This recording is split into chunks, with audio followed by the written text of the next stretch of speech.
Hola, espero que estén muy bien. En este video les traigo las diferencias entre estos tamaños del Samsung Neo QLED QN90B, un modelo del 2022. La primera es por supuesto la cantidad de brillo. En el tamaño más grande se puede percibir mayor cantidad de nits en cada uno de los modos de imagen, ya sea que el contenido esté en rango dinámico estándar o en alto rango dinámico. Pero en cuanto a colores, las diferencias realmente son muy pocas. Lo que he podido notar es simplemente que en el modelo más pequeño, en cada modo de imagen, la temperatura de color luce levemente más cálida. Cabe resaltar obviamente que cada parámetro en cuanto a brillo, color, contraste, temperatura de color, etcétera, en cada uno de esos tamaños tiene los mismos valores o parámetros en cada uno de los modos de imagen. Entonces las diferencias realmente son las mencionadas: mayor cantidad de brillo para el tamaño más grande y una temperatura de color un poco más cálida para el tamaño más pequeño, aunque es probable que esto pueda variar dependiendo de cada unidad, de cada tamaño de este modelo Samsung Neo QLED QN90B.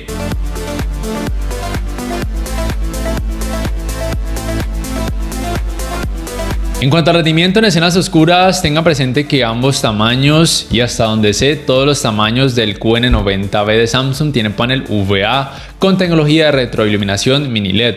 Lo que varía es las zonas de atenuación local. El tamaño más grande tiene más zonas de atenuación local. Sin embargo, me parece que el rendimiento sorprendentemente es levemente mejor en el tamaño más pequeño, tal vez porque a pesar de que tenga menor cantidad de zonas de atenuación local, asimismo hay menos efecto clouding porque hay menos espacio que abarcar o que iluminar cuando en la escena con contenido oscuro haya personajes u otras formas que deban ser iluminadas. Sea como sea el rendimiento en ambos modelos, en ambos tamaños de este modelo, en esta parte de escenas oscuras es muy bueno, con casi nada de efecto clouding y muy poco efecto blooming, aun cuando en la escena haya subtítulos. En cuanto al trabajo de escalado de imagen, realmente el resultado es el mismo. Recuerden simplemente que ningún televisor 4K hasta la fecha va a mostrar resultados en 4K cuando la resolución del contenido sea demasiado baja, pero por lo menos en estos modelos el resultado es muchísimo mejor en comparación a televisores de gamas más bajas, tanto de esta misma marca como de otras marcas. Cabe mencionar además que el resultado en cuanto a uniformidad de colores grises en ambos modelos, en ambos tamaños, es muy bueno, con muy poco efecto de pantalla sucia, y lo bueno es que ese efecto de pantalla sucia pasa prácticamente desapercibido aun cuando en la escena hay mucho color y aun cuando hay movimiento. Y hablando por supuesto del manejo del movimiento, en ambos televisores también es muy bueno a la hora de ver contenido a través de aplicaciones de streaming o a través de un decodificador de señal digital.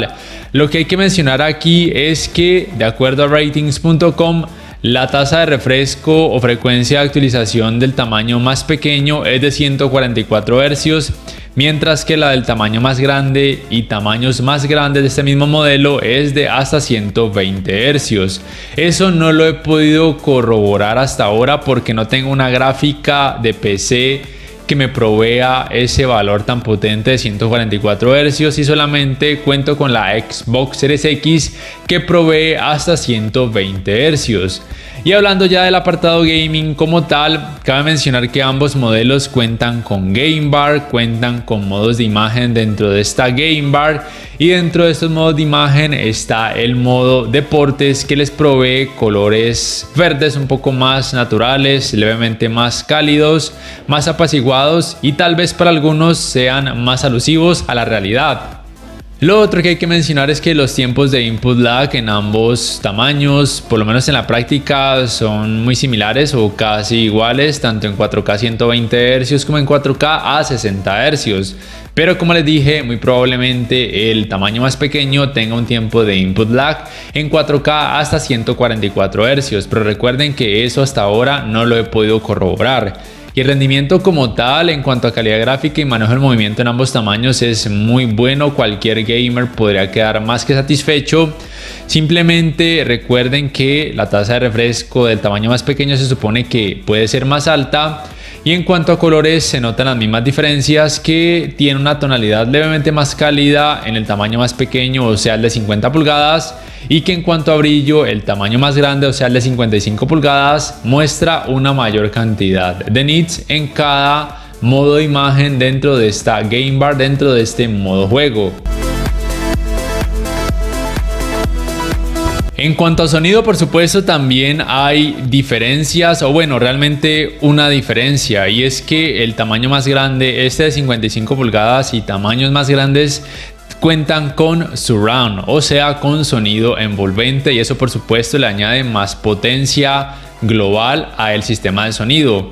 Mientras que este de 50 pulgadas y también el de 43 pulgadas no cuentan con surround. Por lo cual obviamente existe una diferencia que van a poder comparar y juzgar por ustedes mismos en unos cuantos segundos con esta prueba de sonido que les voy a dejar, con el modo de sonido amplificar y la tecnología Dolby Atmos activada en ambos modelos. Aún así me parece que el rendimiento del sonido por parte del tamaño más pequeño es muy bueno y puede ser más que suficiente, pero obviamente si quieren una experiencia un poco más envolvente deben adquirir uno de 55 pulgadas o un tamaño más grande. Aquí les dejo esta prueba para que puedan juzgarlo por ustedes mismos. The swarm brought ruin to our world. The swarm brought ruin to our world. Our proud people became refugees. Our proud people became refugees. And yet, they could not shatter our unity. And yet, they could not shatter our unity.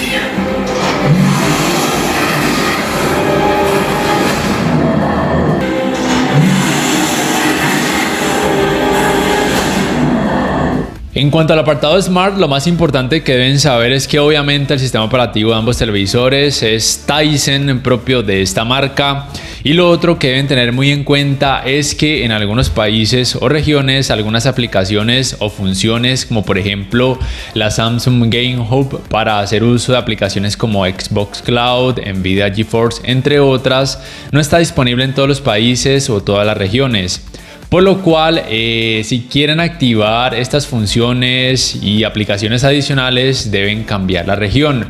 Y lo mismo aplica por si quieren acceder a asistentes de voz como el asistente de Google y el Amazon Alexa, porque por lo menos aquí en Colombia y en otros países solamente está disponible el Bixby Voice. Entonces, por ejemplo, aquí les muestro que he cambiado la región en el tamaño más pequeño. En la descripción del video les dejo un link donde explico cómo cambiar la región para que puedan acceder a aplicaciones extra y asistentes de voz extra. Como les decía, aquí les muestro que en el tamaño más pequeño se pueden activar, por ejemplo, el asistente de voz de Google, también el Amazon Alexa y también la función de Gaming Hub de Samsung para hacer funcionar aplicaciones como Xbox Cloud. Debo señalar que en el tamaño más grande no he cambiado la región, por lo cual ven que hay menos aplicaciones y solamente cuenta con el Bixby Voice, y además no cuenta con la función de Samsung Gaming Hub. Por todo lo demás, en cuanto al apartado Smart, son iguales, misma tienda de aplicaciones. Obviamente las aplicaciones cambian dependiendo de cada región. También tienen la función de Multiview, que puede ser muy útil para muchas personas, y también cuentan con el mismo navegador de internet. Y también en ambos modelos se permite que el One Remote se pueda sincronizar con decodificadores de señal digital que ofrezcan de compañías que ofrezcan este servicio, para que todo sea muchísimo más fácil. Otros aspectos que hay que mencionar es que los ángulos de visión en ambos modelos no son los mejores, precisamente porque tienen panel UVA, con lo cual los colores tienden a perder algo de volumen cuando sus pantallas son observadas desde ángulos muy amplios. Y en cuanto al manejo de los reflejos, en ambos televisores es muy bueno porque tienen cantidades de brillo relativamente altas. Y en cuanto a las entradas, ambos modelos cuentan con lo mismo, y lo más importante es mencionar que ambos tamaños cuentan con 4 puertos HDMI 2.1 totalmente funcionales. Ya para finalizar, debo decirles que si solamente les alcanza para el tamaño de 50 pulgadas y si la distancia a la que ustedes van a estar ubicados en comparación a donde va a estar ubicado el televisor es de 2 metros o hasta 2,5 metros y pues sienten que no es suficiente, puedo decirles que realmente puede ser suficiente. Aunque con 2,5 metros sí preferiría un tamaño de 55 pulgadas por lo menos. Si la distancia es de 3 metros o más, sí les recomendaría uno de 65 pulgadas o un tamaño más grande. Y ya saben que la diferencia principal a favor del tamaño más pequeño es que se supone que tiene una tasa de refresco de 144 Hz, pero como les mencioné, eso todavía no lo he podido comprobar. Esa información se la doy de acuerdo a la página de ratings.com, que es una página hasta ahora que ha demostrado ser muy confiable. Pero si quieren mayor cantidad de brillo y un sonido más envolvente, obviamente el de 55 pulgadas o un tamaño más grande será la opción por la cual deban irse. Y recuerden lo mencionado en cuanto a las aplicaciones y el cambio de región. Por si quieren acceder a funciones extra, deben hacerlo sí o sí, porque en algunos países, como por ejemplo aquí en Colombia, la función de Gaming Home de Samsung está restringida y algunas aplicaciones no están disponibles. Y listo, si este video les ha gustado, les invito a que por favor le den clic al botón like, que además se suscriban a mi canal si aún no lo hacen, que si pueden adquieran una membresía del canal para que accedan a beneficios extra. Además, de esa forma me apoyarían, y que activen la campanita de notificaciones para que puedan saber al instante cada vez que subo un nuevo video. No siendo más, me despido y hasta la próxima.